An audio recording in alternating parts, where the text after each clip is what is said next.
ম্যারাডোনার বিখ্যাত গোল hand of god অবলম্বনে নির্মিত প্রামাণ্যচিত্র দ্য ম্যাচ প্রিমিয়ার হলো কান উৎসবে। হল ভর্তি দর্শকের মধ্যে অন্যরকম উন্মাদনা দেখা গেছে সিনেমাটি ঘিরে। সেই সাথে লাল গালিচায় জৌলুস ছাড়িয়েছেন বিশ্ব সিনেমার নামী তারকারা। বৃহস্পতিবার উৎসবের তৃতীয় দিনের প্রিমিয়ার সূচিতে রয়েছে 8টি সিনেমার নাম। বিস্তারিত আল কাসিরের প্রতিবেদনে। Are you ready to connect to a perfect journey with Turkish Airlines? To connect to a journey that's perfect because of you.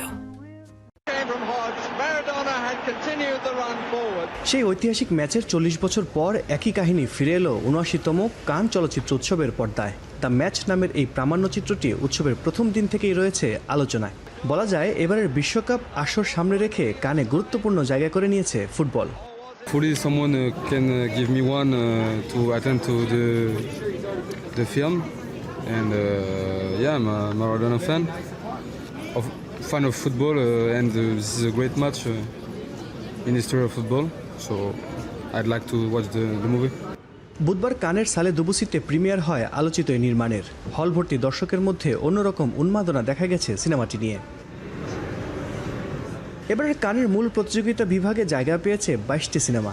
এখান থেকে নির্বাচিত একটি পাবে সর্বোচ্চ সম্মাননা স্বর্ণপাম। 23 মে উৎসবের সমাপনী দিনে ঘোষিত হবে বিজয়ীর নাম। এদিকে কানের লাল গালিচায় জৌলুস ছড়িয়েছেন বিশ্ব সিনেমার নামী তারকারা। হলিউডের ডেমি মোর থেকে বলিউডের আলিয়া ভাট যেন বিশ্ব চলচ্চিত্রের সেরা তারকাদের এক মিলন মেলায় পরিণত হয়েছে কান সৈকত। দিন যত যাচ্ছে ফ্রান্সের কান শহরে মানুষের ভিড় ততই বাড়ছে।